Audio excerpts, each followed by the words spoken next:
Hola, buenos días.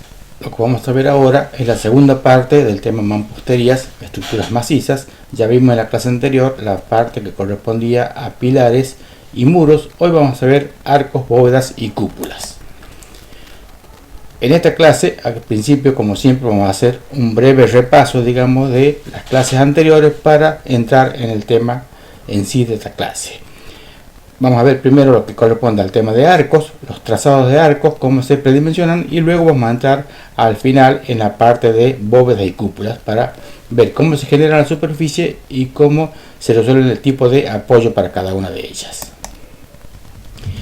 Lo que vimos en la parte anterior, en la clase anterior, hablamos de las tipologías estructurales macizas, como era este caso, que serían las mamposterías, como era el proceso constructivo, que era por vía húmeda.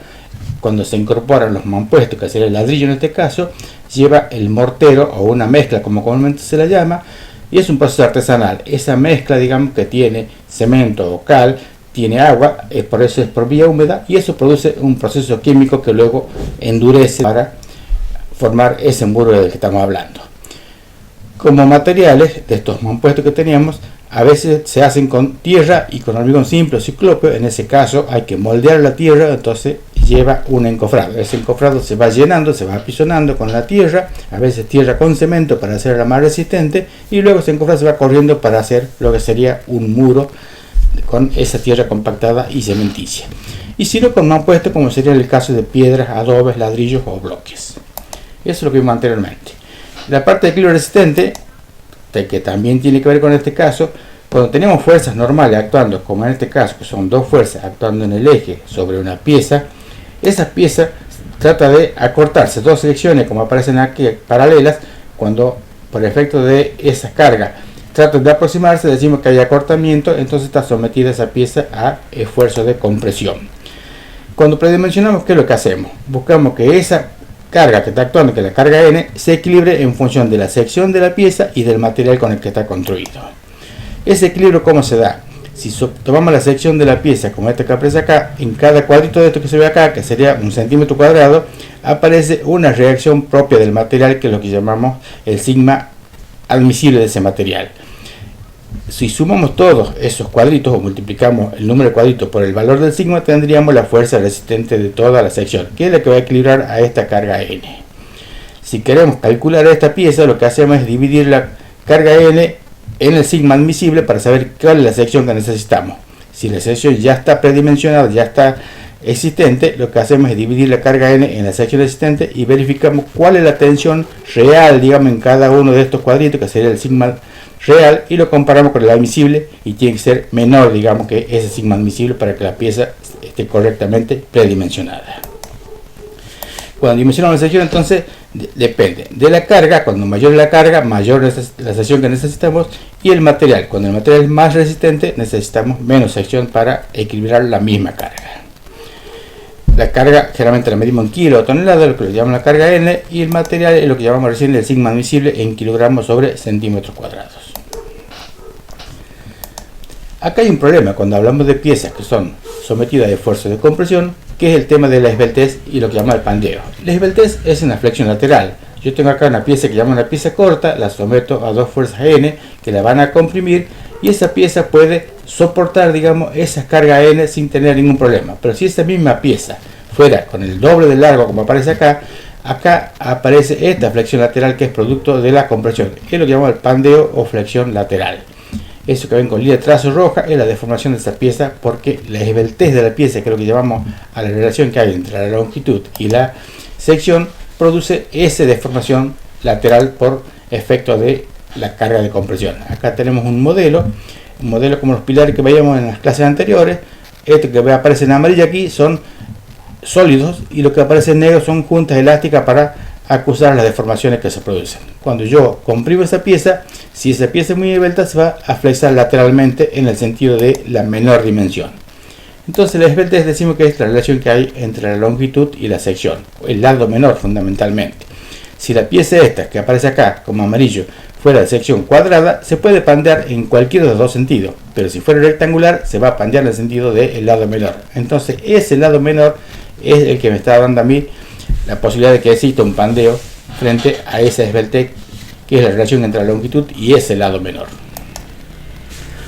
¿Qué es lo que pasaba cuando veíamos las cargas actuando en este sentido en el eje de ese pilar? Si este pilar actúa la carga en el eje, acá tenemos la carga N, esa carga que está acá en rojo, que acá tiene una pesa que está colgada, produce una compresión, digamos, en esta sección.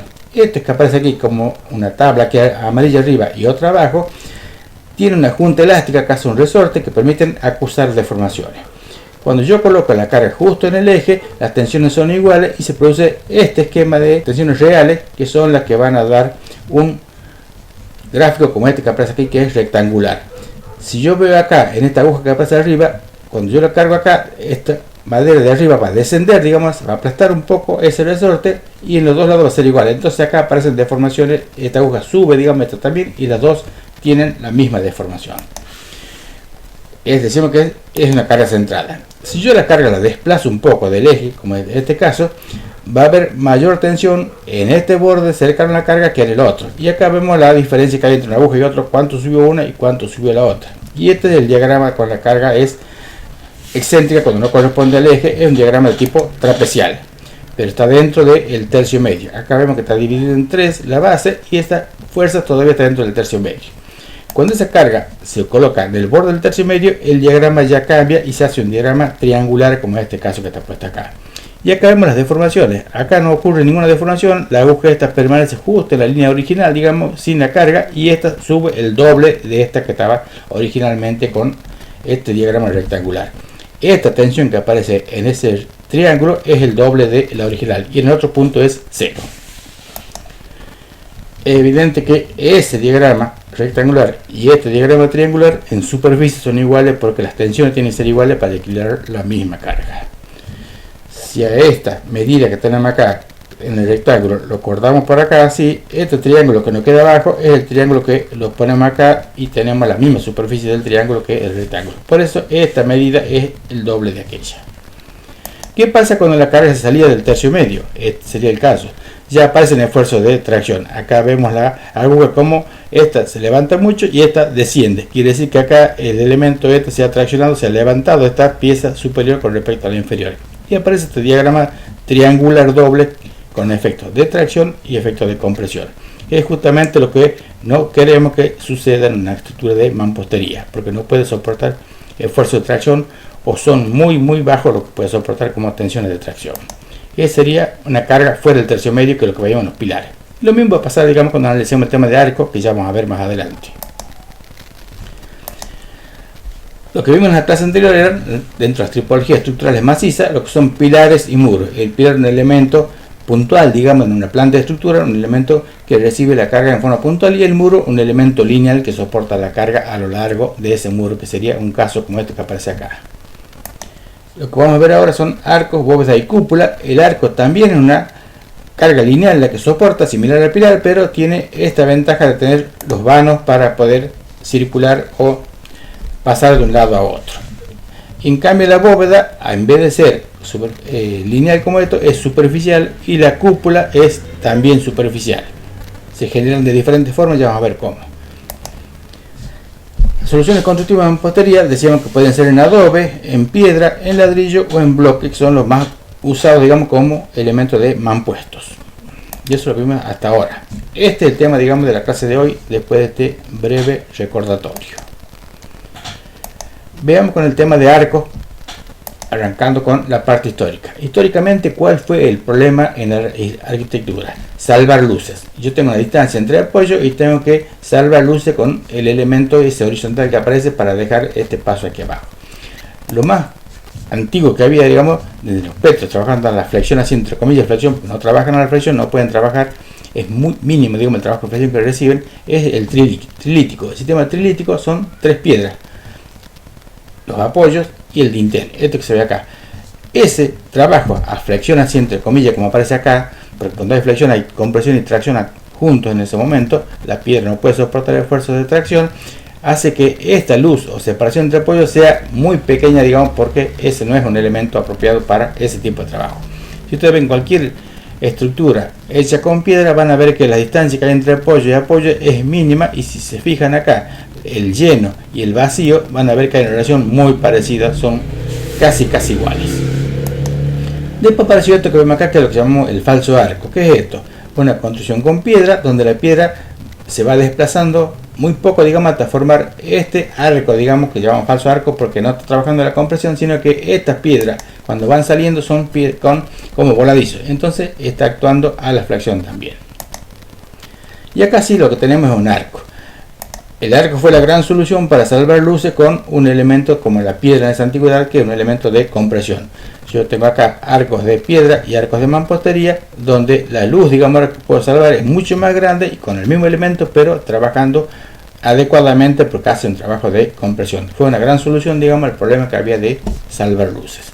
Y ese es el tema que vamos a ver ahora, aparte de arcos de compresión en elementos de mamposterías. Los tipos de arcos que vamos a ver ahora dependen de qué, de su geometría. Y esa geometría está dada por la traza, el tipo de curva, digamos, que lleva ese arco, la luz, que son datos ya de diseño, y la flecha. La luz, distancia entre apoyo, y la flecha, la altura de ese arco. El más común es lo que llamamos el arco de medio punto, que es una media circunferencia. Si yo tengo acá el centro, trazo con un compás, digamos, y tendría un arco de medio punto. El punto A y el punto B están en la horizontal, el centro está justo en el medio de esos dos, y la flecha, digamos, que sería la altura del arco hasta el punto C, que es lo que llamamos la clave del arco, es igual a la mitad de la luz. Estos son 6 metros, estos son 3 metros. Es un arco, digamos, fácil de trazar. Acá hay algunos ejemplos de construcciones con ese tipo de arcos de medio punto. Otro tipo de arco similar al anterior, porque depende mucho del anterior, de la traza anterior, es el sector de circunferencia. ¿Cuál es la diferencia entre uno y otro? Que aquí la flecha es menor, no es la mitad de la luz. Acá tenemos 3 metros porque era la mitad de la luz, acá tenemos 2 metros.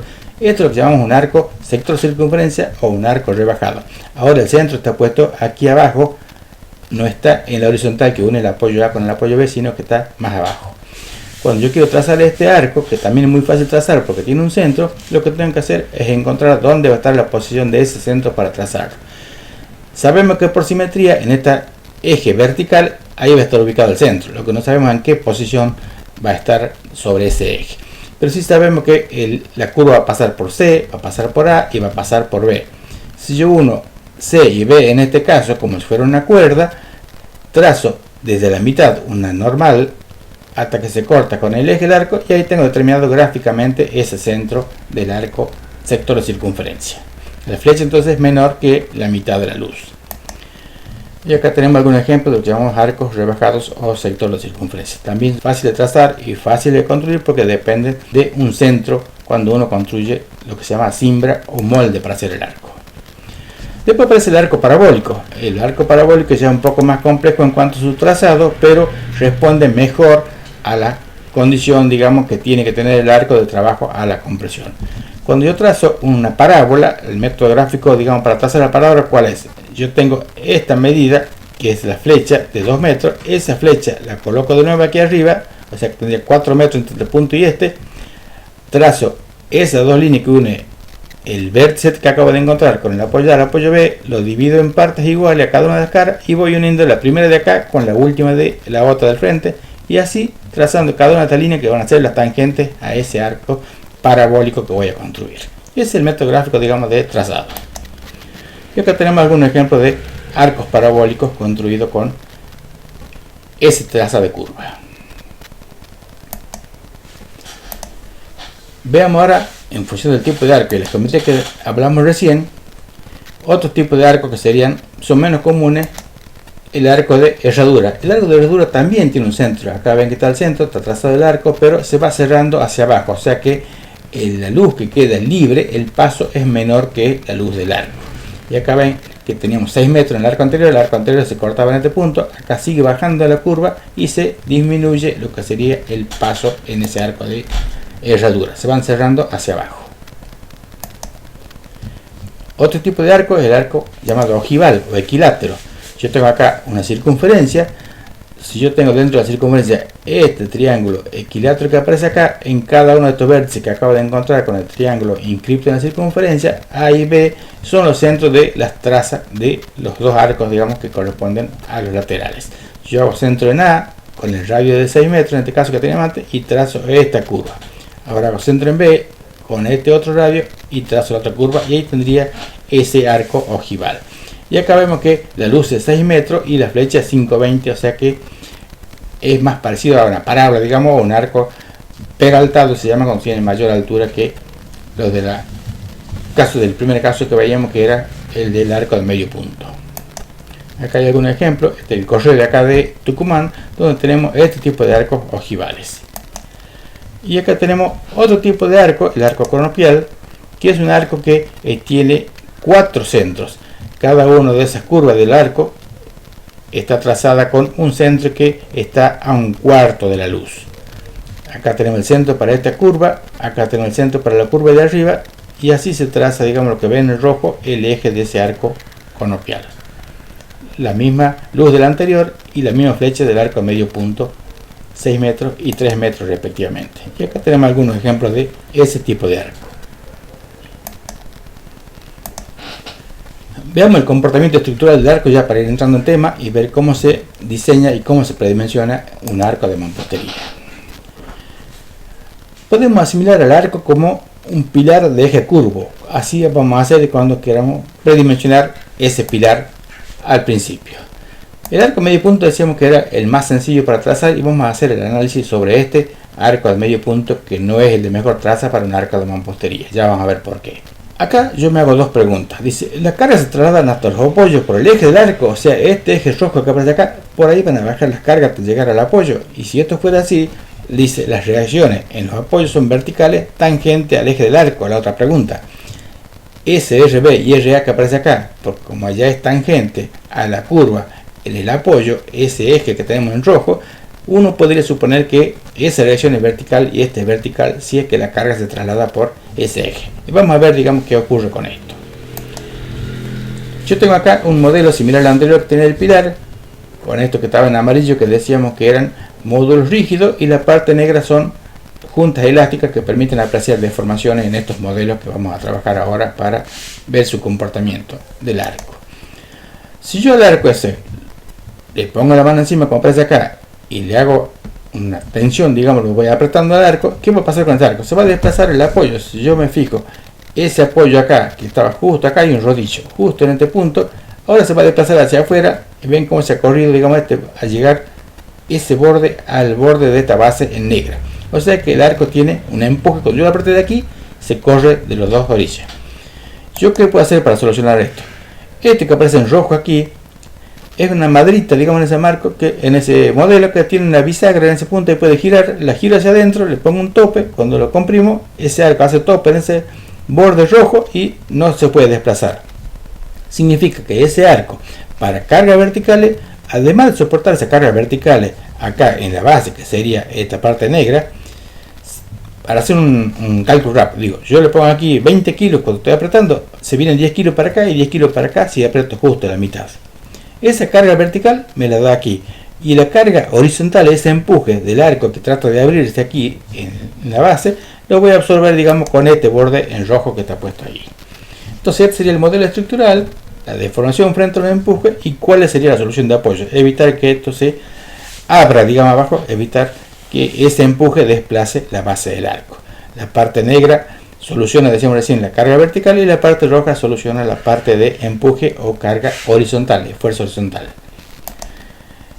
Eso que estamos viendo acá, como esquema estático, yo podría solucionarlo de esa manera que aparece recién aquí, y este sería mi esquema. Yo tengo la base, tengo un tope, entonces ese arco que tiene acá la posibilidad, digamos, de desplazarse, como tiene un tope, ese tope que me está dando una componente horizontal de reacción que evita que esto se desplace. Y la vertical, como decíamos recién, igual si es que el arco es simétrico y la mitad del peso del arco. Eso que yo hago aquí como tope, que sería lo del modelo, también lo puedo tener, digamos, de esta solución. Si yo agarro este punto A y el punto B, le coloco un tensor, un cable, digamos, y eso evita que este arco se abra, como en el caso este del medio, cuando lo estoy comprimiendo desde arriba. Entonces la reacción vertical es la misma, y la horizontal ahora, en vez de absorberla con este tope, con este apoyo, lo tengo atado a un apoyo con otro, con un tensor. Se comporta exactamente igual en un caso y en otro. Esas son las soluciones, por ejemplo, para evitar ese desplazamiento.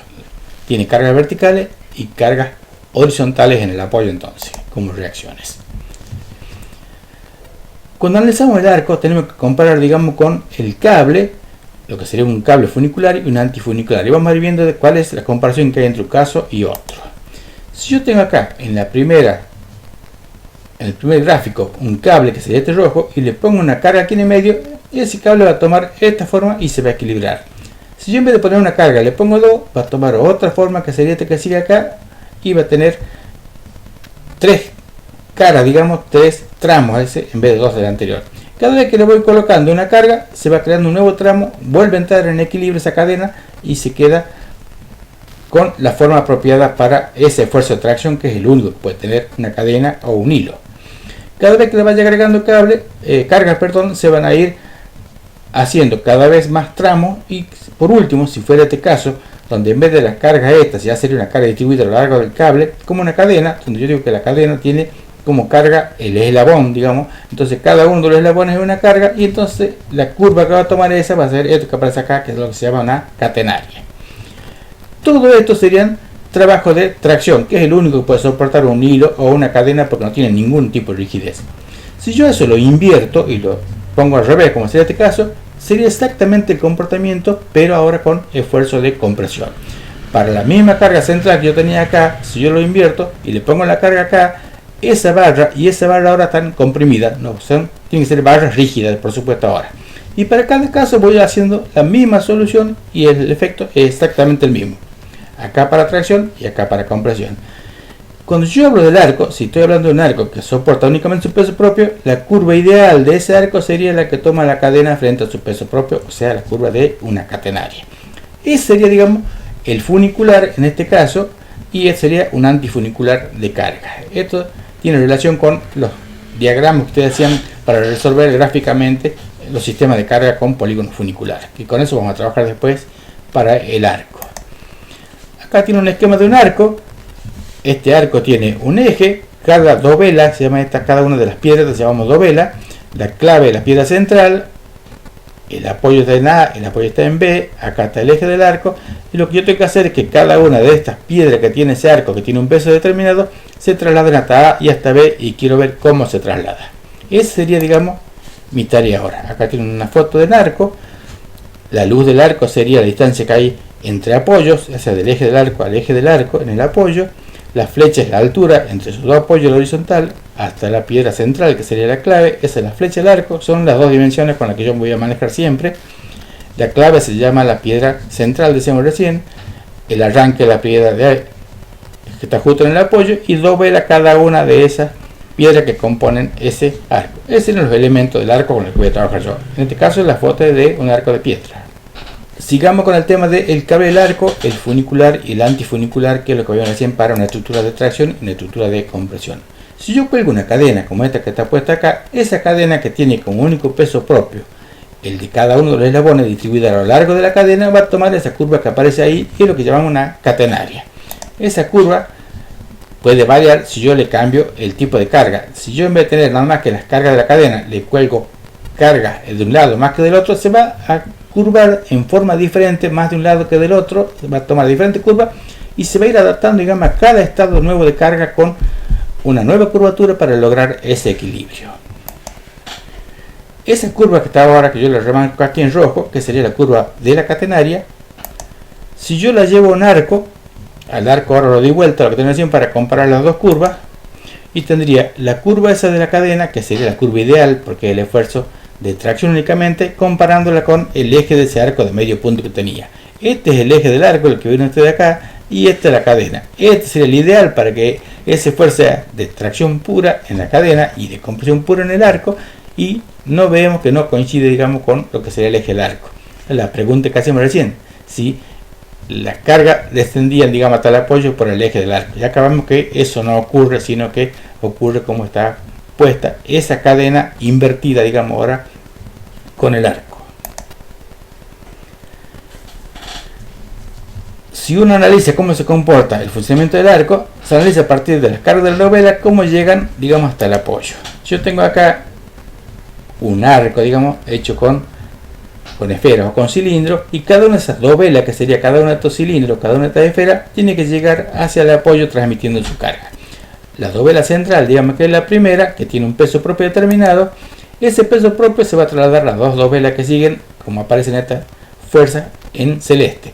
O sea que esa carga roja se va a descomponer en dos componentes que serían ese que aparecen aquí, y eso es lo que le transmite la dovela primera a las dos que siguen aquí abajo.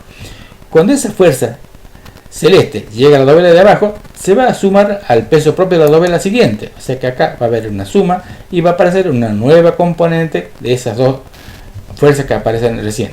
La celeste, digamos, y la roja, sumada me estaría dando ahora esa fuerza amarilla, que es la que se traslada a la dovela de abajo. Y así sucesivamente voy a ir haciendo hasta que llegue al final, y voy a tener en el último caso la última carga que viene desde el arco, la última dovela que sería esta roja, esta que está acá, y la resultante, esta final que aparece aquí, que sería la carga que se traslada hacia el apoyo del arco. Como vemos, esta carga nunca va a ser vertical, siempre va a aparecer una componente, por pequeña que sea, una componente horizontal. Entonces quiere decir que hay empujes. Veamos lo que hacía Gaudí, un método experimental cuando él construía sus iglesias. Si yo colgaba acá una cadena, y esa cadena que tenía la forma apropiada para ese tipo de trabajo, o le cuelgo pesa acá, una vez que la cadena se queda quieta, digamos, se logró el equilibrio, yo la invierto, esa sería compresión pura. Lo que hacía Gaudí, esto que estamos haciendo nosotros acá en el plano, él lo hacía en el espacio. O sea, en vez de colgar una cadena, colgaba una malla, y esa cadena o malla le colgaba las cargas que él suponía o que él quería, digamos, para lograr la estructura, para ver cómo se comportaban, y después de esa forma, si la invertía, iba a ser una estructura de compresión como esta que aparece acá. Entonces, estas estructuras raras que aparecen aquí con las columnas que son inclinadas, que uno parece formas caprichosas, responden a este estudio que hacía él con estos modelos de mallas. Veamos algunos ejemplos de arcos. Acá tenemos arcos de piedra, de mamposterías. Este es un ejemplo muy raro, muy nombrado. Este, en el Cabildo de Salta, el número de arcos que tiene en el piso inferior es diferente al número de arcos que tiene en el piso superior. Entonces, como hay ese desplazamiento, en algún momento ese apoyo del arco está cayendo encima del centro del arco de abajo, cosa que no es lo que uno supone que es lo mejor. Si el apoyo coincide con el de abajo, las cargas van a bajar en forma vertical, en cambio acá bajar parte de esa carga de pilar al arco de inferior, y recién se viene al borde de abajo. Acá vemos otro tipo de arco. Este es un arco, lo que llamamos un arco rebajado, tiene muy poca flecha. Este arco es una ruina que hay en Panamá. Este arco se cayó, se volvió a reconstruir, por supuesto ya con las condiciones de seguridad, digamos, para que se mantenga, pero no es el mejor arco, digamos, cuando es un arco casi horizontal a la parte de arriba. Y después otro tipo de arco que veíamos recién, de traza, en algunos casos eran conopiales, en otros casos eran parabólicos. Esto que ven acá, lo que llamamos arbotantes, son los arcos de las naves centrales de iglesia, que cuando viene la carga al apoyo de la pared hay un empuje, y ese empuje se traslada parte de la pared y parte por este otro arco que viene a este pilar, y ese lleva al piso. Esa es una de las soluciones, digamos, para absorber la fuerza de empuje. Y acá lo que aparece abajo es otro tipo de arco de lo que veíamos recién. Ahora vamos a comparar el pilar y el arco, que es lo que decíamos recién, que el arco se comporta como un pilar curvo. Este era el arco de medio punto que teníamos. Acá está puesta la cadena, la traza del arco veíamos que no coincidía con la traza de la cadena, por lo tanto aquí había problema de transmisión en las cargas desde las dovelas hasta los apoyos en ese arco de medio punto. En este punto, que es la clave, y en el apoyo coinciden las dos curvas, pero en esta parte central, digamos, del arco, vemos que la distancia que se separa la curva de la catenaria con el eje del arco es la mayor. Ahí entra el problema de este arco, en este caso de medio punto. Ese sería el caso de una excentricidad. En este caso que está puesto acá en la clave o en el apoyo, yo puedo asimilarlo a este pilar que tiene la carga centrada. Coincide el eje, digamos, del arco con la catenaria. En cambio, en este punto, la carga que va a bajar por la lineta de la catenaria, la línea amarilla, está desplazada del eje. Entonces tendríamos una situación similar a esta, con un pilar con carga excéntrica. La carga no está puesta en el eje, sino que está desplazada. Esas serían las situaciones que se van a dar en ese arco. Y lo mismo que pasa cuando yo coloco una viga sobre un pilar y la excentricidad es variable. Si yo tengo un pilar, que es lo que veía en la clase anterior, y le coloco esta viga, la superficie de contacto o de apoyo en entre un elemento y otro es esto que está puesto en rojo.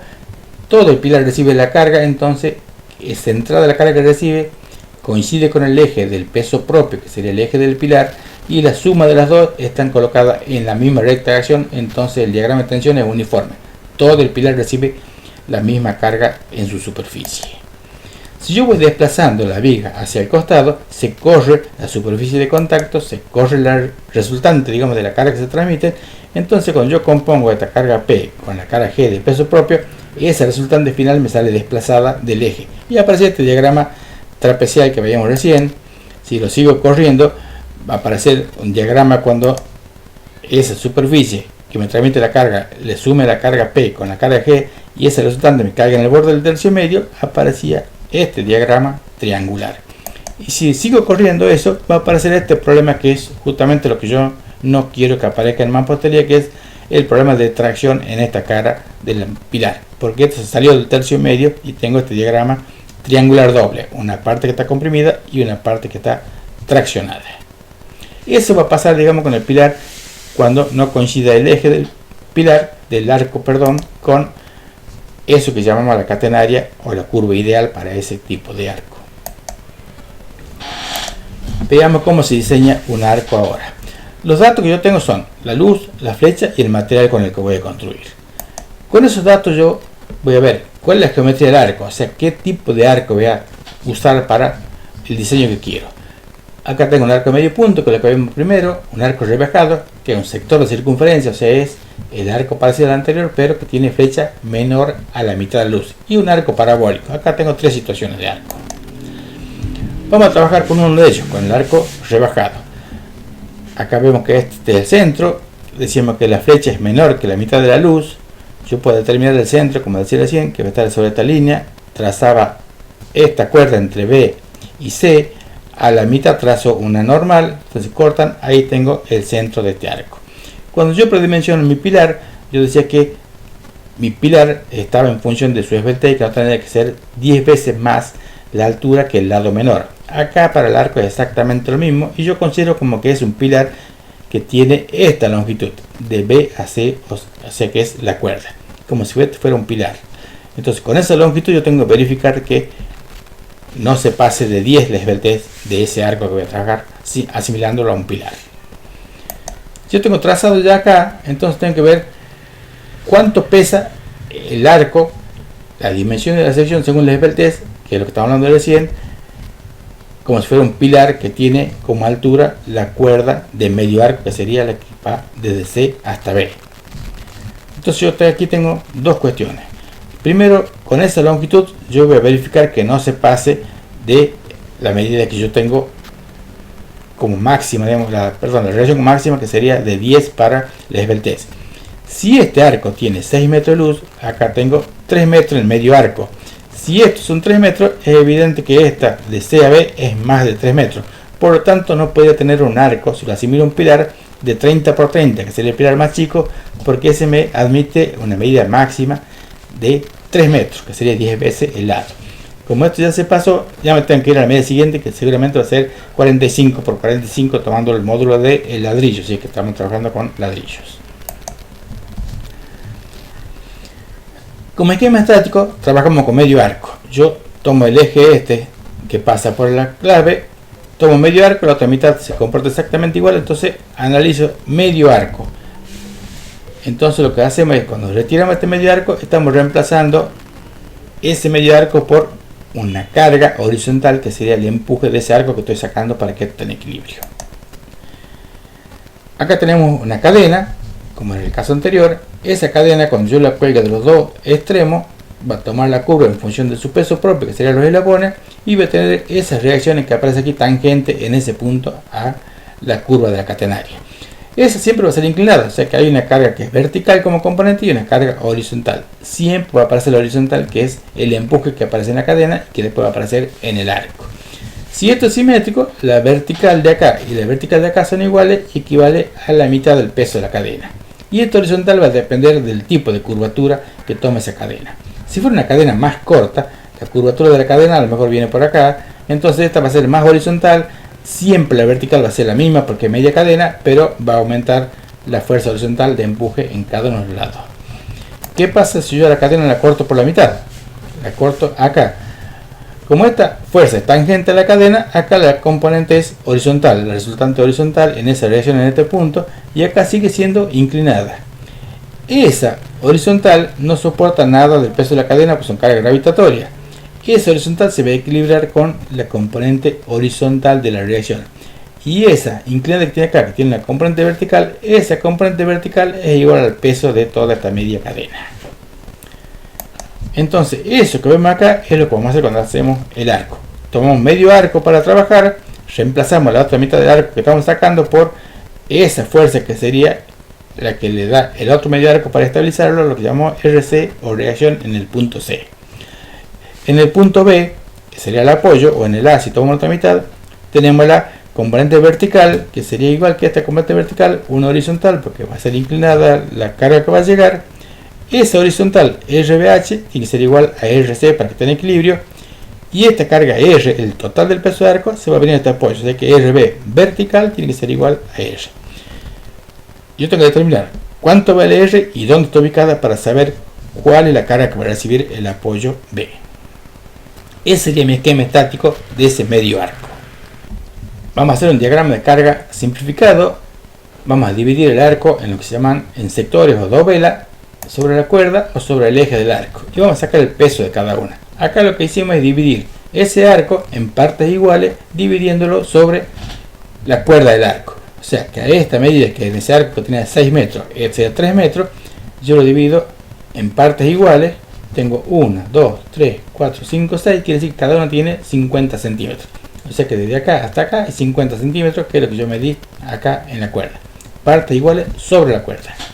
Lo que tengo ahora que saber es cuánto va a pesar cada una de esas dos velas para encontrar la resultante. Cada una de esas dos velas, si yo pongo en el centro de esa pieza, el peso de cada una, tendría que determinar cuánto vale y después sacar el peso total del medio arco para saber cuánto va a ir al apoyo A y cuánto al apoyo B. Esto es un sistema de fuerzas paralelas. Entonces, ¿yo qué hago? Si yo sumo todas las fuerzas estas desde P1 hasta P6, las pongo así en un polígono de fuerza, del origen de la primera al final de la última, tendría ese resultado de R. Esto es lo que pesa el medio arco, la suma de todas estas fuerzas. Ese peso del medio arco se viene al apoyo C y al apoyo B. Yo tengo primero que sacar cuál es la posición de ese resultante, que acá le conozco la magnitud, sé cuántos kilos tiene, digamos eso, y conozco la dirección, que es vertical, conozco el sentido que es hacia abajo, pero no sé dónde ubicarla para que me reemplace a todas las componentes y el efecto sea lo mismo sobre los apoyos. Entonces lo que hacemos con este sistema de fuerza era construir este polígono que está puesto acá, que es un polígono polar. Buscaba este polo, que es arbitrario, y descomponía cada fuerza en dos direcciones conocidas. La fuerza P1 en rayo 1 y rayo 2, la fuerza P2 en rayo 2 y rayo 3, el rayo 2 es común a P1 y común a P2, después se van a anular porque tienen diferentes sentidos de la fuerza, y me va a quedar únicamente el rayo 1 y el rayo 7, que son las componentes del resultante. Cada uno de estos triángulos que aparece acá, 1, 2 y P1, que son componentes del polígono, tienen que ser concurrentes en un punto acá.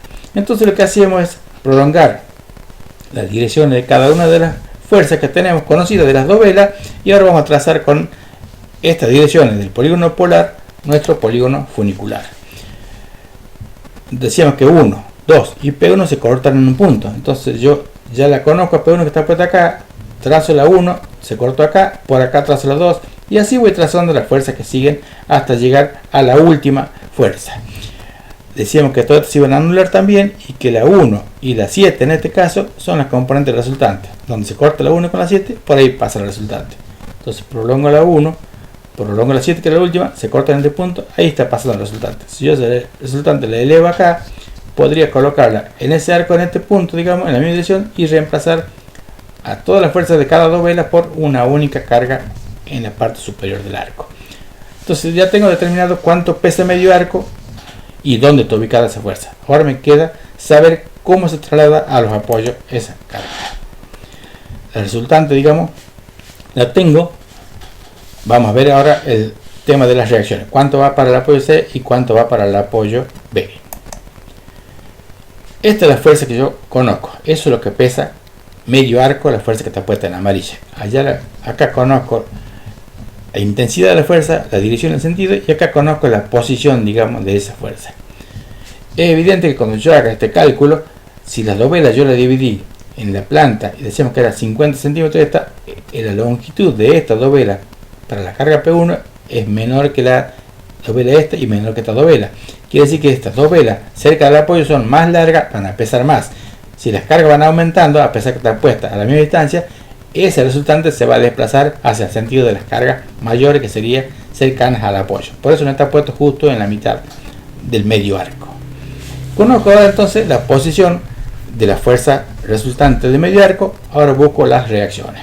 Yo sé que la reacción en el punto C es horizontal, que sería la reacción del otro medio arco que estoy sacando. También tiene que ser concurrente a las tres y tener un polígono cerrado para que sepa, digamos, que esto está en equilibrio. Si prolongo la horizontal que pasa por C hasta que corte a la fuerza resultante del peso medio arco, en ese punto por acá tiene que pasar la reacción del apoyo B.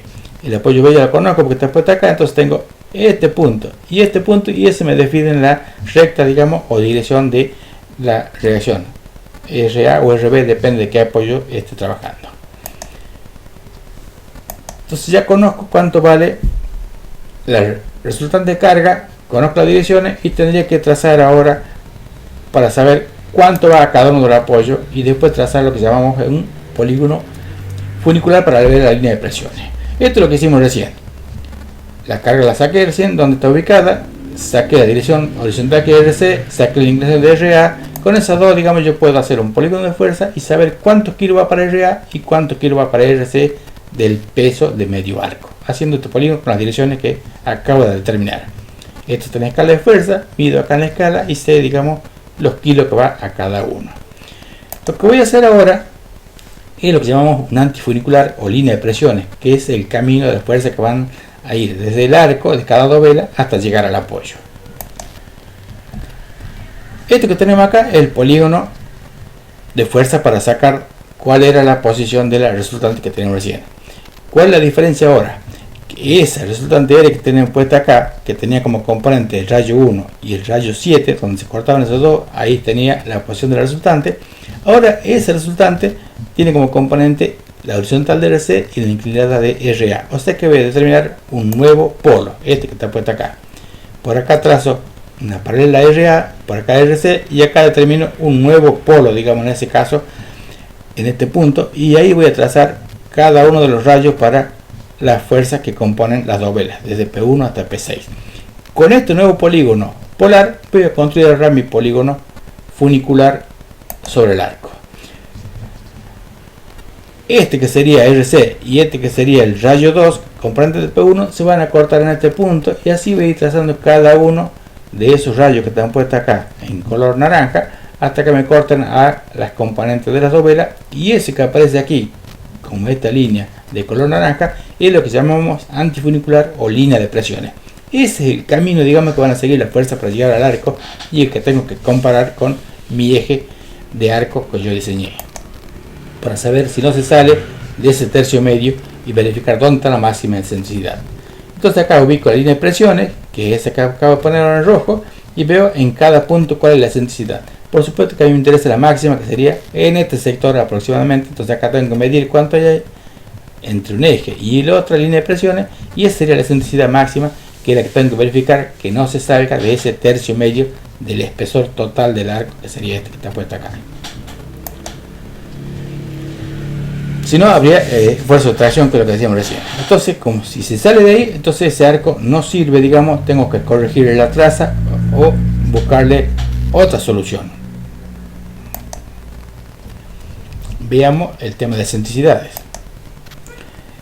Este sería el arco que teníamos recién, un sector de circunferencia con la luz de 6 metros, o sea que acá hay 3, que sería la mitad del arco, y la cuerda o flecha de 2 metros, esto que está puesto 2 metros acá. La división en la cuerda, o sea que yo dividí aquí, esto es lo que hicimos recién, dividí acá en partes iguales, las dos velas decíamos que están cerca del apoyo son más largas que las que están cerca de la clave, entonces esta carga de P6 es más grande que P1, por eso se desplaza la resultante final, digamos, del peso medio de arco más cerca de A que de C. Si yo comparo el tercio medio de ese arco con la línea de presiones, que es esta línea que se ve aquí afuera, en color rojo, veo que se sale del tercio medio. Entonces acá va a haber problemas con esfuerzo de tracción en ese sector del arco. Entonces esto no me sirve a mí para lo que yo estoy buscando. El mismo arco, si yo lo único que hice ahora es cambiar el número de divisiones y la posibilidad de división en la cuerda, ahora la hice como tiene un centro, que el centro estaba por acá, yo puedo dividirlo en partes iguales. Entonces a ese arco que tengo acá, que va desde C hasta el apoyo B y el centro, este que está acá, ese ángulo lo divido en partes iguales y tengo todas las dos velas iguales porque lo dividí a esos grados que tengo ahí en partes iguales. O sea que cada dos velas tienen la misma longitud, van a tener el mismo peso. P1 y P6 van a ser iguales, a diferencia de este caso. La única diferencia que va a haber ahora es que P1 y P2 están más cerca que P5 y que P6. O sea que estas cargas están más próximas una que otra que las cargas cercanas a la clave. Eso va a hacer también que esa resultante se corra hacia el apoyo, más cerca del apoyo que de la clave. Es evidente que cualquier método que use no podría cambiar la posición del resultante ni el peso de medio arco. Simplemente lo único que hice el método gráfico de dividir en forma diferente las dos velas. El resultante es la misma. Por lo pronto, la línea de presiones va a ser exactamente la misma y voy a tener el mismo problema que tengo acá, porque es el mismo arco. Cambia únicamente la división para un método gráfico. ¿Qué pasa ahora si yo a ese arco que tiene luz 6 metros y flecha 2 metros, le bajo la flecha y lo hago ahora con 6 metros de luz y 1,50 de flecha? Y lo divido en la cuerda igual que el de arriba. Entonces cambié esta dimensión, cambié la altura del arco. Y ahora veo que la línea de presión ya queda dentro de ese arco. Quiere decir que este sí funciona, este anda bien y el primero no. Con la misma luz de 6 metros, son 3 media luz, y esta flecha desde 1,50 anda bien y con el 2 metros anda bien. Se imaginan que si esto fuera un arco de medio punto, donde en vez de ser 2 metros acá, serían 3 metros, igual que esto, sería mucho peor, digamos, la traza de ese arco de medio punto si comparamos el eje del arco con la línea de presiones. Y acá tenemos otro arco con la misma dimensión del anterior, pero ahora con una traza parabólica. En vez de trazarlo con un centro como era este, lo hago con una traza parabólica. También tiene 6 metros y también tiene 2 metros de flecha, igual que este, exactamente la dimensión de este, pero cambia la traza. Y aquí sí, para esa traza, la línea de presión me queda dentro del tercio medio. O sea que para estos dos, que tienen iguales dimensiones de flecha y de luz, la de parábola anda bien y la de sector circunferencia no me sirve. Entre este y este, ¿cuál es la diferencia? Que estoy bajando la altura del arco o la flecha y entonces este anda bien y este no. Cualquiera de estas son posibilidades que yo tengo para hacer ese tipo de trazado de arco y verificar las secciones. Si yo voy a construir un arco, ¿qué es lo que tengo que hacer? En la obra lo que hago es una cimbra, que sería un molde. En este caso eran madera, generalmente en el principio, ahora son metálicas. Ese molde es el que me sirve a mí para construir el arco con el mampuesto. Es evidente que si el arco era de medio punto, como decíamos recién, es mucho más fácil construir esta cimbra que si tengo que hacer una cimbra de un arco parabólico. Las otras tienen un centro, la de medio punto o la otra que era de sector circunferencia. Y esa es la forma, digamos, constructiva de hacer un arco, un molde.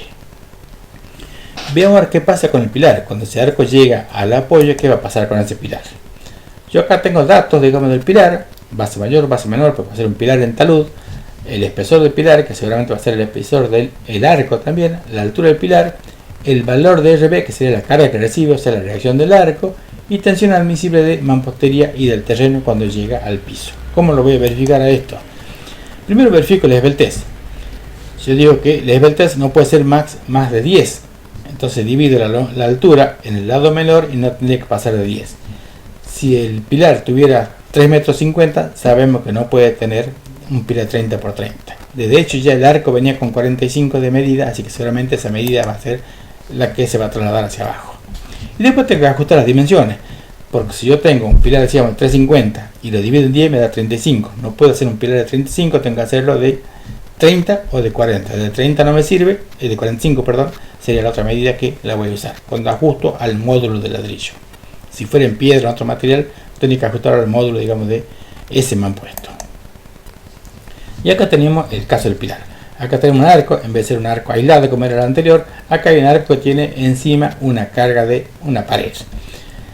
Lo mismo que para el caso anterior, tengo que determinar las cargas de medio arco y cómo llega esa carga total de medio arco al apoyo B en este caso y al apoyo C, lo que hice anteriormente. Entonces termino ahora con este pilar que estoy predimensionando, cuánto pesa ese pilar. Saco el volumen del pilar por el peso específico y sé cuántos kilos tiene ese pilar. Ese peso propio se ubica en el centro de gravedad de ese pilar, que es un talud, que es un trapecio. Esto que une la mitad de la base menor con la mitad de la base mayor, lo que llamamos la mediana. Si esto fuera un triángulo, este se prolonga, la vertical se prolonga y la mediana estaría entre ese vértice y la mitad del lado opuesto. La otra recta es que yo tomo la base mayor, la coloco a la par de la base menor, en la parte inferior hago al revés, la base menor que de arriba la pongo al lado de la base mayor, trazo esta otra recta que está puesta acá, donde se cortan, ahí está el centro de gravedad de ese trapecio. Ahí voy a ubicar gráficamente lo que acabo de sacar aquí, que es el peso propio del pilar. Entonces lo que hay que hacer ahora es dónde está el resultante, digamos, total de carga con un polígono de fuerza, para saber, digamos, si es viable o no el pilar que estoy proponiendo. Ahí el revés lo conozco porque lo acabo de sacar del arco, es la carga que va a actuar en este punto que tenemos acá. A G del pilar lo conozco porque acabo de sacarlo en función de las dimensiones que le di a ese trapecio con el espesor que tenía, por el peso específico, saco el valor de G y tengo el resultante de fuerza. Tengo que saber dónde cae el resultante para saber si es viable o no. Entonces me lo llevo a eso, al gráfico, y vamos a ver si cae dentro de la base o fuera de la base, cómo cae. Esta fuerza la conozco porque es la que saqué recién del arco. Esta amarilla, que es el peso del pilar, la conozco porque la acabo de sacar el centro de gravedad, la coloco ahí, donde se cortan las dos, por ahí pasa el resultante. Cuando construyo este pilar, tengo la dirección del resultante, le hago pasar por ese punto y me fijo dónde cae en la base. Y acá se pueden dar varias posibilidades, digamos, si cae dentro de la base, fuera de la base. Si cae fuera de la base, esta fuerza celeste, digamos, si hubiera caído aquí afuera, ese pilar se vuelca, no me sirve. Si cae dentro de la base, el pilar es estable, no se va a volcar. Pero además de caer dentro de la base, ¿qué es lo que yo estoy buscando también? Que caiga dentro del tercio medio para que no aparezcan efectos de tracción, digamos, en esta cara. Entonces tengo que verificar primero que sea estable y después que no aparezcan esfuerzos de tracción. Con eso yo voy a ajustar, digamos, las medidas del pilar al final. Si me llegara a caer fuera del tercio medio, tendría que aumentar, digamos, seguramente la base, aumentar el peso del pilar, entonces estaría aumentando el peso. Si yo aumento este peso, que es la fuerza amarilla, este valor sería más grande, este va a ser más vertical y es probable que se vaya enderezando y caiga dentro. Son variables, digamos, con las que yo tengo que ir jugando para trabajar y verificar, digamos, que no tenga ni vuelco del pilar ni esfuerzo de tracción en un borde. Vamos a ver ahora la parte de bóvedas y cúpulas. Hasta acá llegamos con los de arco. Vamos a ver cómo se generan y cómo trabajan cada una de ellas. Si yo tengo la bóveda de cañón corrido, que sería la primera, yo tengo un arco como el que trabajábamos recién, este arco que está puesto acá, que tiene una luz y tiene una flecha. Si ese arco yo lo desplazo alrededor, a lo largo de una recta, ese arco me va a generar una superficie que es lo que llamamos una bóveda de cañón corrido. Esa bóveda de cañón corrido, si yo le realizo un corte transversal con un plano como ese que aparece ahí, ese corte, ¿qué me va a dar? Me va a dar una curva, me va a dar un arco, igual que el arco que está generando esa bóveda. Si yo le hago un corte en el otro sentido, ¿qué me genera? Me genera una recta. Cualquier punto que yo tome con este plano longitudinal y lo desplace, siempre voy a cortar una recta. Por eso decimos que esto es de curvatura simple, de simple curvatura. Corto una recta y corto una curva, depende del plano. Esta sería una representación en planta, frente y corte de esa bóveda de cañón corrido. Y acá tenemos algunos ejemplos de lo que serían las bóvedas estas de cañón corrido y con arcos de refuerzo en algunos casos. Esa es la generación de la superficie de una bóveda de cañón corrido. Si yo a ese arco ahora que tenía originalmente voy a generar una cúpula hemisférica, ¿cómo? Si yo en vez de desplazarlo alrededor de una recta, a lo largo de una recta con esta flecha que aparece acá, lo hago girar alrededor de un eje como aparece acá, lo que estoy generando ahora es lo que llamamos una cúpula hemisférica, en este caso si es que este arco es la mitad de una circunferencia. Esa cúpula, si yo ahora le hago un corte como hacer a 100 con este plano voy a cortar un arco, voy a cortar una curva. Si le hago un transversal, también voy a cortar un arco. Cualquier corte que yo le haga, siempre voy a cortar un arco. Entonces decimos que esta es de doble curvatura. Esta es de simple curvatura y esta es de doble curvatura. En este caso, si comparamos con lo que serían una estructura de membrana, para hacer una comparación nada más, yo digo que ese arco o este arco, los dos tienen el centro del mismo lado. Por eso se llama doble curvatura total positiva, porque los dos centros son positivos o negativos, están del mismo lado. En cambio, cuando hablamos de las lonas, que eso van a ver después en la ayuda didáctica que vamos a subir, la lona tiene doble curvatura total negativa, porque hay curvas que van hacia arriba, con el centro hacia arriba, y curvas con el centro hacia abajo. Van a ver ahí algunos ejemplos después. Entonces este es doble curvatura, y el anterior, que la bóveda, curvatura, simple curvatura. Si yo represento esta cúpula, tendría acá planta, frente y vista lateral. Y acá tenemos algunos ejemplos de lo que serían estas cúpulas que están puestas aquí arriba de estas construcciones. Ya vimos cómo se genera entonces una por traslación y otra por rotación de ese arco. Simple curvatura y doble curvatura. Veamos ahora cómo se generan superficies a partir de las bóvedas. Yo tengo acá la bóveda que veíamos recién, en planta, frente y corte. Si yo a esa bóveda le hago dos cortes como aparecen acá, la corto con dos planos diagonales, ¿qué voy a generar con esto? Voy a generar sectores. Esos sectores que voy a generar se llaman lunetos y tímpanos. Acá tenemos un ejemplo. Esta era la bóveda, yo le hago los dos cortes y voy separando los sectores, los tímpanos y los lunetos. Si yo agarro este luneto que está puesto acá y construyo con ello otro arco, ¿qué es lo que voy a tener? Lo que llamamos una bóveda por arista. Con cuatro lunetos, que sería lo que está puesto acá, genero este tipo de bóveda. Y acá tiene en planta, frente y vista lateral lo que sería esa bóveda por arista generada con cuatro sectores de la bóveda de cañón corrido que teníamos recién. Este luneto, coloco cuatro de estos y genero esta bóveda por arista. Y acá tienen algunos ejemplos de ese tipo de construcción. Si yo ahora, en vez de tomar los lunetos, me tomo los tímpanos, ¿qué es lo que voy a lograr? Este sería el tímpano, este que está puesto acá, junto cuatro tímpanos de esto. Acá tengo la representación de lo que voy a lograr con esto, y tendría lo que llamamos una bóveda rincón de claustro. Acá tienen algunos ejemplos de la generación de esa superficie de la bóveda de rincón de claustro, generada con cuatro tímpanos. Vamos a ver después cómo trabaja cada una y cómo es el tipo de apoyo para solucionar este tipo de solución. Esto ahora es nada más que generación de forma a partir de la bóveda de cañón corrido. Veamos cómo es la transmisión de carga en los apoyos. Yo tengo acá la bóveda de cañón corrido. Yo puedo decir que lo mismo que hacía cuando decía que un muro era una sucesión de pilares, puedo decir que esta bóveda es una sucesión de arcos. La ventaja de esto, digamos que no son arcos aislados, sino que hay colaboración entre arcos vecinos, digamos así, como ocurre con los pilares dentro de un muro. Los pilares no están aislados, digamos, uno de otro, sino que hay una colaboración para la transmisión de carga y para la estabilidad. Lo mismo pasa acá. Yo puedo decir que son arcos que están puestos uno al lado del otro y con eso genere mi superficie de esa bóveda de cañón corrido. Y la transmisión de carga va a ser exactamente la transmisión de carga que se da en un arco, cómo va bajando la carga hasta el apoyo. Lo que necesito acá, como ustedes ven, es un apoyo corrido, como si fuera un muro, porque el apoyo de ese arco es lineal. Digamos, toda la línea esta es una línea de apoyo. Entonces acá necesito un apoyo que me genere esta reacción para las cargas verticales y para las cargas horizontales, porque ahí empuje exactamente igual que en el arco. En este caso, en la bóveda que veíamos recién, de bóveda por arista, también tengo que identificar los arcos de esa bóveda. Si yo veo estos arcos que van bajando acá, esos arcos después se van a componer y van a bajar como si fuera un nuevo arco en la diagonal de esa bóveda. Y este apoyo, en vez de ser como este, que es un apoyo lineal, ahora es un apoyo puntual. Es decir, esta bóveda se apoya en cuatro patas, digamos, para ser más claros.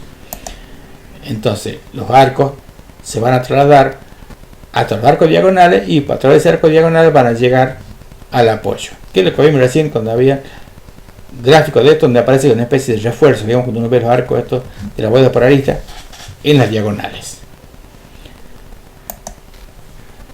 Entonces acá yo tengo que tener 4 pilares, digamos, uno en cada esquina, y ese pilar tiene que absorber la carga vertical de lo que pesa la bóveda más el empuje de esos arcos azules que están puestos acá. O sea que también, como en este caso, tiene que absorber cargas verticales y cargas horizontales como el arco.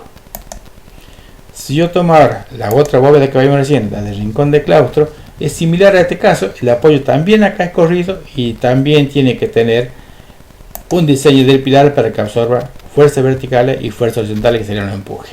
Entonces en este caso son corridos y en estos casos son puntuales, pero siempre hay cargas verticales y hay empuje. Y lo que veíamos hace rato, yo tengo los arcos de una nave. Ese arco que tiene un empuje y una carga vertical, la carga vertical se traslada por esta columna, digamos, estos pilares en realidad, y parte de ese empuje se lo absorbe con estos arcos que van hacia afuera, con los arbotantes, los llevo a un nuevo pilar exterior, y esto que aparece aquí, que es un pináculo, que se llama, que es algo que le incorpora además más carga vertical para poder enderezar esa fuerza que viene inclinada de parte del empuje del arco de arriba. Acá tienen un ejemplo de lo que sería eso. Este es el arco. Ese arco, cuando llega a este punto de apoyo, parte de carga vertical se va por el pilar, hay parte que es empuje, ese empuje lo va a absorber parte del pilar y parte del rebotante que lo va a trasladar de nuevo a apoyo. Acá hay cargas, digamos, verticales, carga de peso propio, y voy a tener una nueva componente y una nueva resultante, esta roja que está puesta acá, que es la que voy a llegar al piso, absorbiendo cargas verticales y empujes horizontales con este sistema, digamos, que sean arbotantes. Esto que aparece acá, los arcos.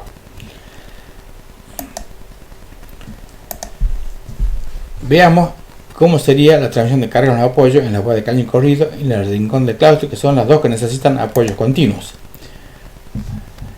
Si la carga del arco tenía carga vertical y carga horizontal que era empuje, decíamos que necesitaba un pilar en talud de ese arco. Acá lo mismo que sucede con el arco, porque era una asociación de arco. Esa bóveda, que es un elemento lineal en el apoyo, necesita un tipo de pilar similar a este, que tenga un talud para absorber la carga vertical y la carga horizontal de empuje. Entonces aparecieron este tipo de apoyo. Y lo mismo que aparece para ese bóveda de cañón corrido, van a aparecer también para el rincón de claustro. Si yo quisiera tener vanos, o sea, eliminar este muro para poder pasar por acá, podría llevar los apoyos al borde y tener una especie de viga aquí, cosa que ya estaría mezclando dos soluciones diferentes, digamos, en cuanto a tipología, porque estamos hablando de mampostería que trabajan únicamente a compresión, y esta viga sería un elemento ya de flexión, pero sería una solución, digamos, que puede darse. Entonces esa viga va a absorber la carga vertical, la carga horizontal que le empuje, y la va a trasladar al apoyo, que por supuesto también cuando llegue al apoyo va a trasladar ese empuje y esa carga vertical. Esa viga que aparece acá, que tiene sobre carga vertical y carga horizontales, aparece como una L, que es justamente el diseño apropiado para esa viga.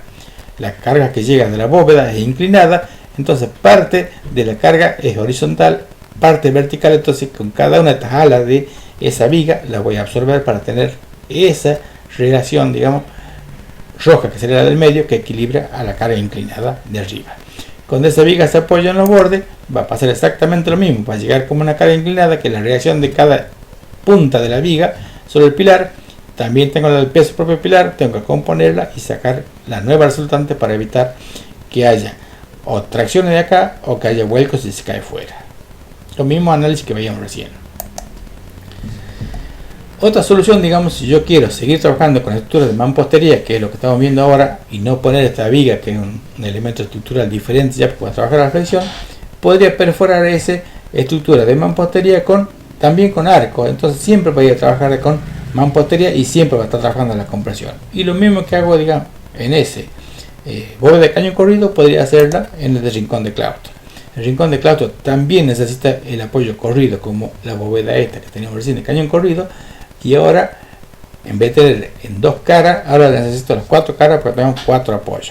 Y también podría perforarlas como hice con el caso anterior y tener esta solución de apoyo con estos pasadizos, digamos, a través de arco, y siempre trabajando con elementos que trabajan en la compresión, como sería el caso de las mamposterías.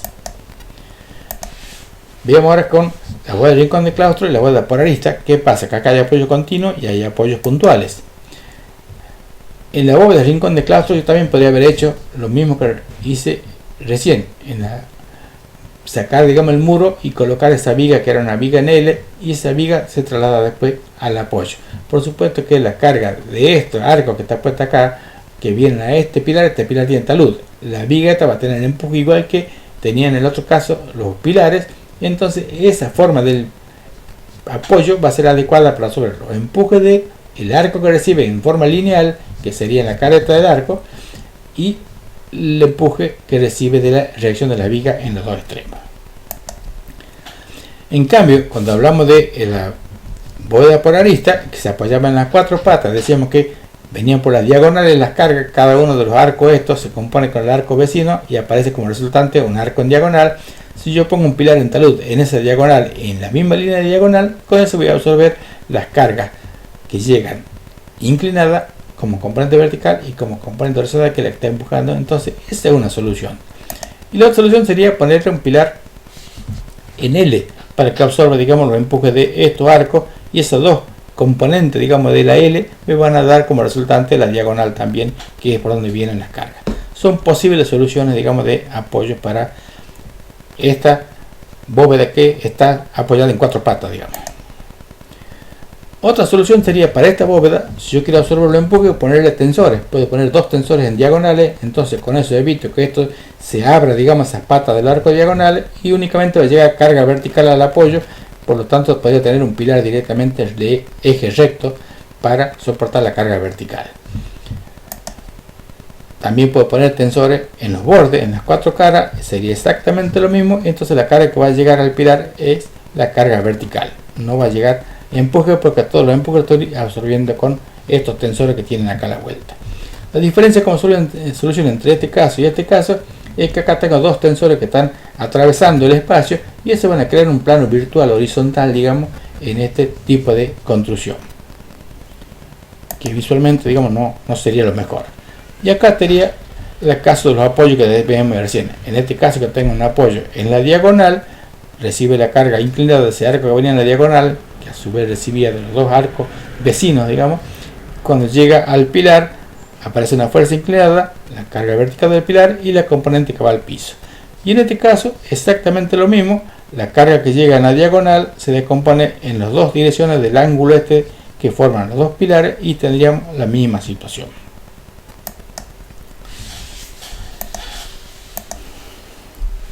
Veamos ahora la parte de cúpulas. Vimos hasta acá la parte de bóveda.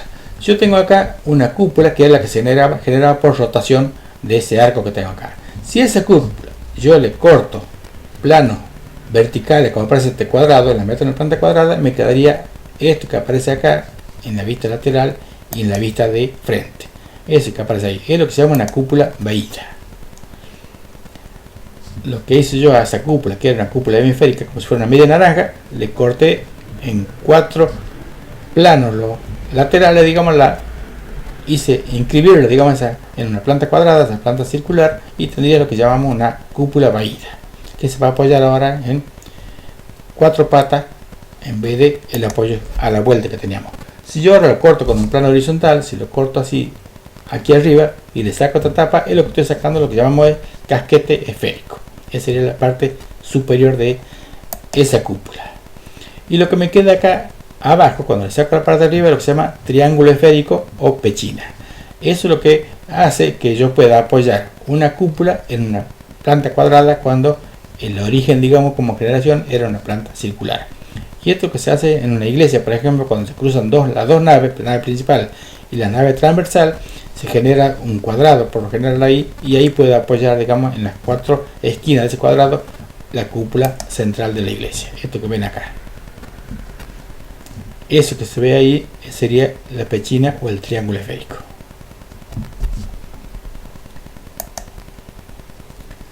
Acá está cuando le corto, le saco el casquete. Si yo a esto le agrego lo que se llama un tambor o una nueva cúpula, voy a generar lo que llamamos una cúpula bizantina. Ahí ese que tenía ante acá, cuando le saqué el casquete, le agregué este cilindro que sería un tambor, la nueva cúpula, se llama linterna, y tengo lo que llamamos la cúpula bizantina. Todo esto es generación de forma a partir de la cúpula. Estos son los sectores que decíamos recién, las pechinas, que sería el triángulo esférico, la pata donde se va a apoyar, el tambor, que es la parte horizontal, vertical, perdón, cilindro vertical, la nueva cúpula y la linterna, que es el remate de esa construcción. Y acá tenemos un ejemplo de esto: la linterna, la cúpula, y abajo, digamos, desde adentro estaría el tambor, estarían las pechinas o triángulo esférico. Acá tenemos ejemplos de bóvedas, una bóveda de cañón corrido. Esto que llamamos bóveda, generalmente lo que llamamos antes la bovedilla. Esto que se hacía era para construir el entrepiso, digamos, con un material como el ladrillo, que es un material apto para trabajo de compresión. Estamos solucionando un problema de salvar una luz, que hay un trabajo ya de flexión. Acá aparecieran vigas, generalmente son vigas de madera o de metal, y entre viga y viga se hacía una pequeña bóveda, por eso se llama bovedilla, y después arriba se rellenaba para que quede una superficie horizontal y se la puede usar como piso superior. Pero es una bóveda, digamos, entre una y otra. Y acá tenemos ejemplos de cúpulas con sus tambores y sus linternas. No siempre, digamos, la planta circular. Acá vemos que hay una planta que está metida similar a lo que teníamos recién en las otras bóvedas, que se inscriben en plantas cuadradas o pueden ser plantas, digamos, poligonales. Cuando ustedes van a hacer el trabajo práctico, ¿qué es lo que van a tener que resolver? Trabajar con un arco, que tienen que predimensionarlo y verificar que la traza del arco sea la correcta. Los datos que van a tener siempre van a ser la luz, la flecha y el tipo de material, que es la mampostería. En este caso que estamos poniendo como ejemplo acá, tiene un muro encima, no es un arco aislado, y ese muro tiene un escalonado superior. Y acá dice que tiene 0,15 por 0,20-50 el escalonado. Ese dentado que hay arriba tiene esa medida. Y después la altura del pilar de este que está puesto acá, que es 2 metros. Dice graficar la mitad del arco. O sea, este sería el esquema de todo el arco. Lo que me está viendo ahora es que dibuje medio arco con esa traza, con esa flecha, con esa luz y con el escalonado que tengo encima de ese arco, que sería la pared que hay arriba del arco. La resultante de el peso de la dovela, dice, y la carga superior. Yo antes tenía el arco aislado, entonces lo que hacía es sacar una dovela que era un pedazo de arco y cuánto pesaba. Y lo que tengo que hacer ahora es agregarle la carga que tiene encima de la dovela, si es que el espesor es el mismo, por supuesto, del arco. Entonces ahora mi esquema de la dovela sería este que está puesto aquí: parte del arco y parte de la carga que tiene encima.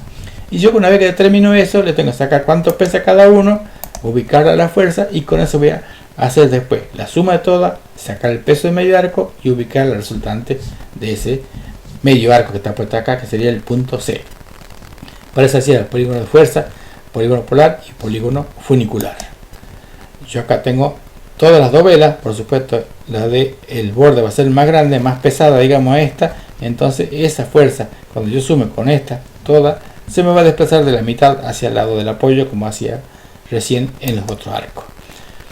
Si yo quiero saber cuánto pesa medio arco, lo que hago es sumar todas las dovelas, que en este caso no van a ser iguales, por supuesto, y tendría, en este ejemplo, el resultante total, que sería el peso de medio arco.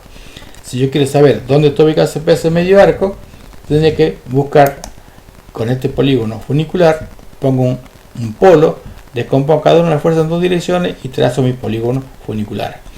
A diferencia del caso anterior, este sí podríamos decir que es una traza funicular. En el otro caso era al revés, digamos, era cóncava hacia abajo, acá está cóncava hacia arriba, como si fuera la curva cuando una cadena. ¿Y qué es lo que cambiamos? Simplemente la ubicación del polo O.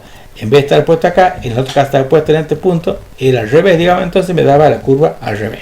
Esto, digamos, sería la curva más parecida a lo que sería un funicular para ese estado de cargas.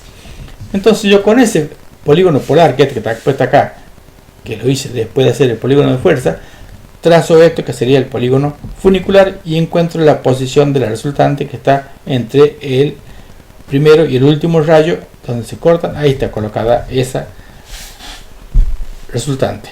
Entonces me pide reacciones en clave y en apoyo de arco. Yo sé que acá la reacción es horizontal, esta sé que pasa por acá, pero no conozco la dirección y tenía que determinarla en función de qué, de que ese resultante de la clave, la resultante del apoyo y la resultante de la carga se van a cortar en un punto las tres. A esta la conozco por el horizontal, a esta la conozco porque acabo de sacar. Por ese punto decimos que iba a pasar la resultante del apoyo, que además pasa por este punto que es el eje del apoyo. Conozco este y ya tengo la dirección de RA o RB, digamos, depende de cómo le llaman el apoyo ese. Con esos dos yo puedo descomponer el peso total del arco y saber cuánto va el apoyo C y cuánto va el apoyo A. Esto en escala de fuerza lo mido.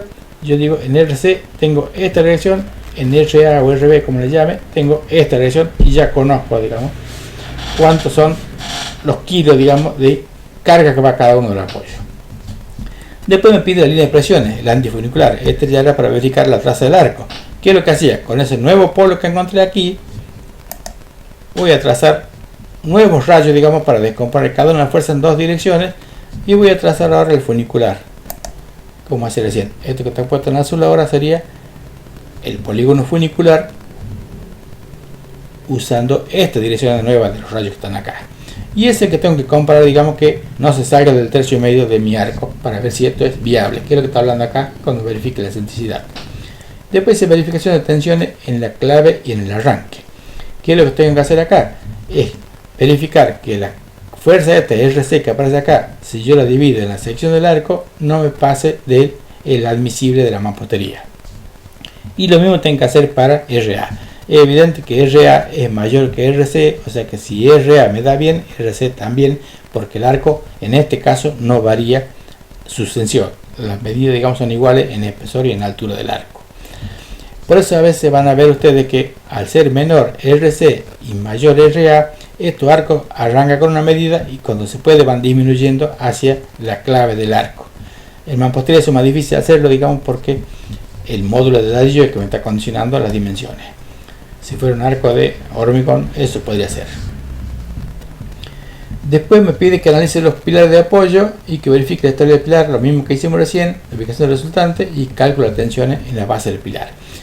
Con esa carga de RA que tenga puesta acá, con esa dirección que acabo de sacar y con este valor, esa es la carga que viene del pilar, la acompañé con la vertical y me sale el resultante total que iba a la base del pilar. Y ahí sabía si caía adentro o caía afuera. Si cae afuera se vuelca el pilar, si cae adentro no se vuelca. Pero si cae fuera del tercio medio tenía tracciones en esta cara del pilar. De esa componente que cae acá, después va al cimiento. La componente vertical de esa carga va al cimiento. Tengo que verificar, digamos, cuáles serían las tensiones si quiero calcular mi cimiento.